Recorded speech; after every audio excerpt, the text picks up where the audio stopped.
So I thought, well, we thought we should take a look at the Musk Trump blow up, and it has been the falling out of the ages. And Mm. I mean by that is it's probably the most high profile falling out by sheer volume of viewers, simply because, of course, Elon Musk is the most followed man on the planet. So there has never been a falling out as big as this. I don't actually think that's a stretch, to be fair. In human history, in terms of eyes, this is the biggest falling out in human history that has been witnessed. So this is all to do with the big beautiful bill is what Trump called it, and I'm sure you'll fill in the gaps. But basically, in that big beautiful bill, they're raising the debt ceiling again, and the US debt is just going to keep increasing, basically. And they're not exactly being fiscally responsible. They're not exactly taking great care of their finances, and they are in a death spiral. Now, we'll get into the minutiae of it in a minute, but the offshot of that is Trump. Between the both of them, it's been very odd. It was sort of slow and steady at the start. So Musk posted some gentle reminders here and there of what Trump had posted in the past, to be like, hey, you used to believe this, Trump. Why don't you believe this now? I.e., to do with the debt stuff. And then they got a bit harsher on it and was like, yeah, no, I can't sit back and say this anymore. This is a pork-filled mess, blah, blah, blah. This is disgusting, blah, blah, blah. And then Trump started to be a bit unusual about it and be like, well, he said this because of EV subsidies, actually. It's like, it's not really what's being said, but okay. And then it escalated even further to the point where Musk implicated Trump in the Epstein list. So and I don't know the latest from now, but I know that was the last part, and quite a huge blow up, quite a big falling out, actually. This is technocrats meet autocrats, I guess. In a sense, really. This is the two, potentially the future of political establishment, the technocrat, butting heads with what could in future be deemed the old political establishment, the autocrat, kind of. Well, I mean, you're quite right. It's a clash of the titans, isn't it? The richest man in the world, perhaps one of the richest men, well, certainly one of the richest men ever to have lived. Also, he is Twitter, right? The most, as you say, one of the most, if not the most followed man on the planet. Certainly one of the most famous men in the world, as well as the richest, versus the president of the United States, the leader of the free world. Yeah, talk about clash of the titans. So, it's been quite a fallout, really, and it's happened quite quickly as well. Yeah. I mean, what was it? Only a few weeks ago, 3-4 weeks ago, this wasn't really in the offing. Although I have seen people on Twitter that did call it a long time ago, but they're remarkable people. Most people didn't see it coming. I didn't necessarily really see it coming over this, but I mean, this has been Elon's job, though, isn't it? The whole Doge thing. Yes. It's about trying to prevent the US economy from imploding or destroying itself. And a big part of that, or arguably the most important part of that, is debt, national debt. Here at Lotus Eaters, we've got, pardon me, we've got Dan Tubb, who is our resident economist. I've had lots of conversations with him and made some content with him. And I worked in asset management for many years, so I'm not a true economist in any stretch, but I know a little bit about the financial system. And anyway, done political economy, studied political economy at postgrad level. Basically, the United States national debt is at the moment, I looked it up just now while you were speaking, is just shy of $37 trillion. Okay. That is completely insane and obviously unsustainable. That's completely mad. It hasn't got any real bearing on reality anymore, that number. 37 trillion. Okay, so Elon has always said, and Trump has for a long time has said as well, that needs to be addressed properly, profoundly. That needs to be addressed. This thing of Congress and whoever's the sitting president of always kicking the can down the road that will raise the debt ceiling and just keep going with this insanity. Now, it seems Elon was under the impression that Trump really meant that. And perhaps Trump does mean it, or did mean it, perhaps. I don't know. I don't know the man's actual mind. But for whatever reason, under this new bill he put forward, they were just going to, or are going to, raise the debt ceiling again. Maybe they've got no choice. Maybe it's too quick. Maybe it's not like a tap you can just turn off. Anyway, Elon was unhappy with it, profoundly unhappy with it. And Trump was going to do, or is going to do, this bill is going to do a tax cut. And there's all sorts of arguments whether cutting tax actually increases tax revenue and da-da-da-da. But anyway, from an economics point of view, that also angered Elon. It wasn't what Elon thought is best thing to do. So they've come to blows politically about it. They sort of profoundly disagree. Now, Elon, it does seem to me, because I'm a bit of a fan of Elon and Trump. I both have said and done things I disagree with. I don't think they're brilliant. I definitely don't agree with everything they've said and done. They're both globalists, essentially. Yeah. They're both sort of globo homo. So they're both a bit wet and weak for me. Nonetheless, I still take them over any Democrat. I'll still take them over certainly take them over any commie or lefty. Anyway, it does seem to me that Elon sort of spat the dummy out a bit, got a little bit out of his pram. He was the one that sort of imploded a bit. Maybe it's a bit strong to say imploded, but he's the one that quit and then started throwing actual barbs around. Because when this bill came out, he said, I can't remember which way round it was, but Trump said, we told Elon about this ages ago. And Elon said, no, they hadn't. I hadn't heard anything about this. The first I knew about it was when a press release said it's happening.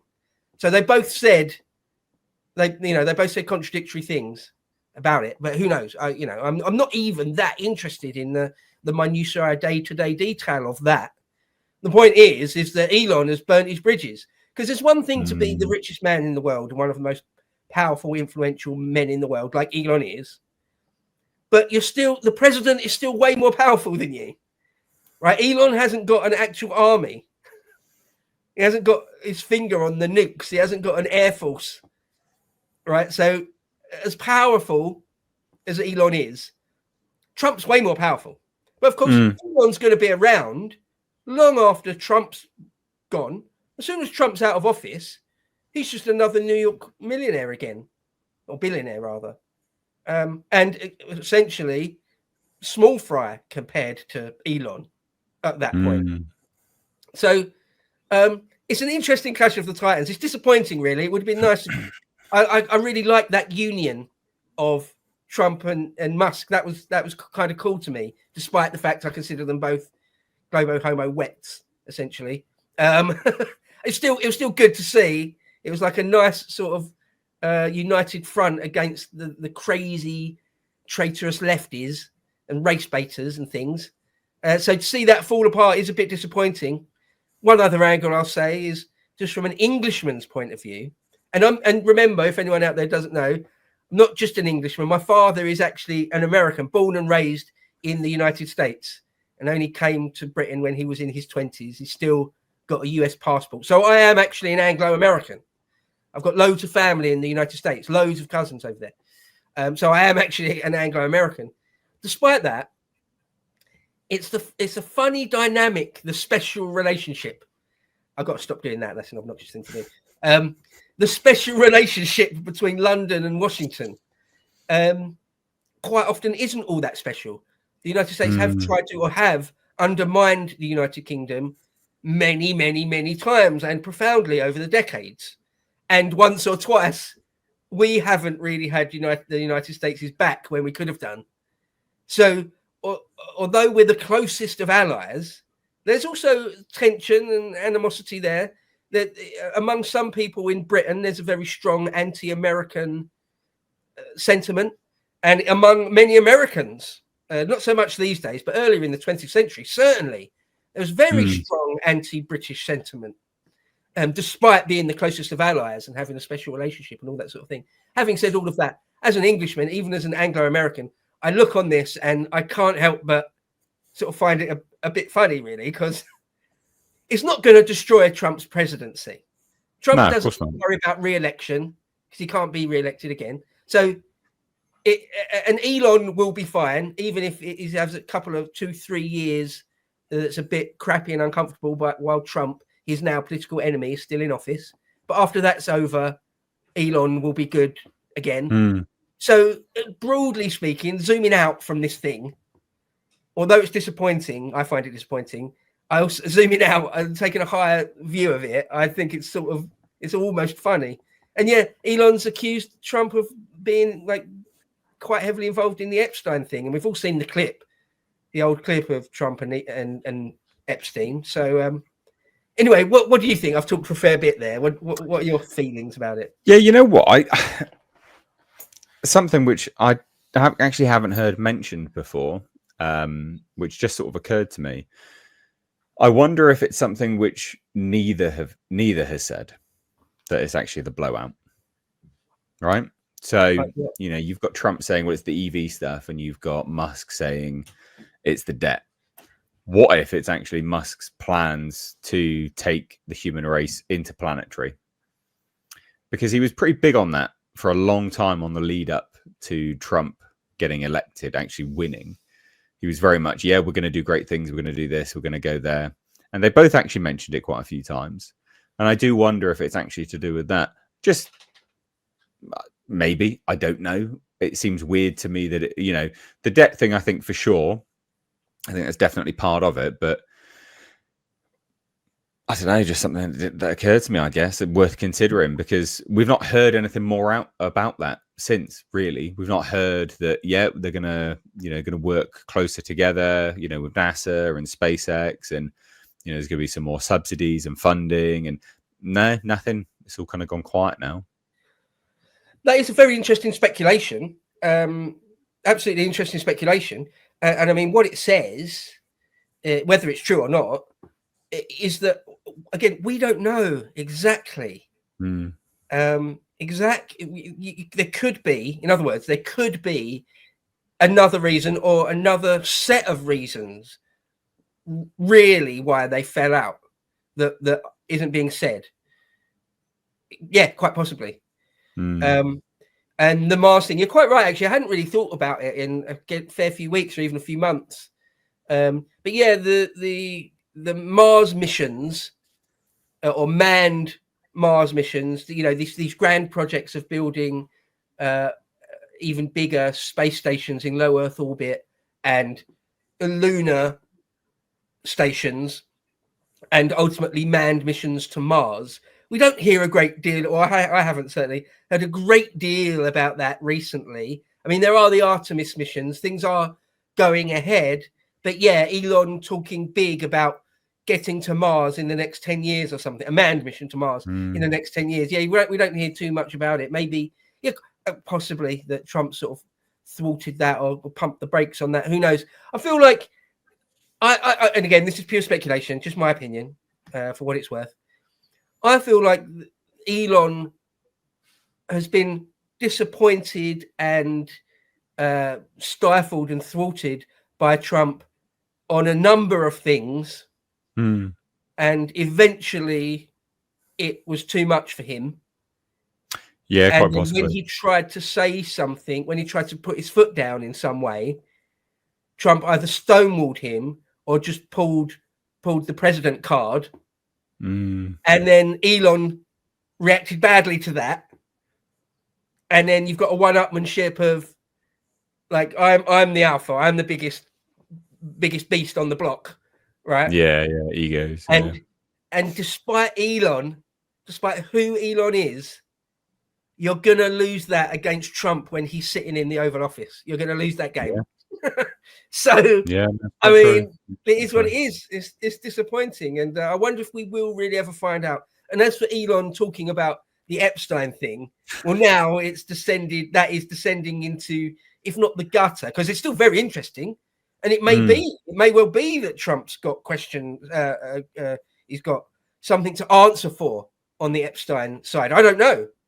Just because you knew Epstein, it doesn't mean you're guilty of any sex crime necessarily, but it would be nice to know for sure, one way or the other.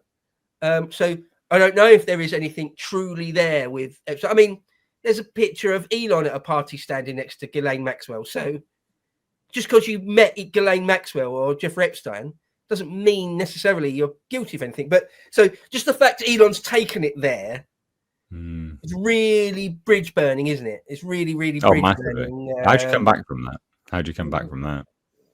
Yeah, you can't.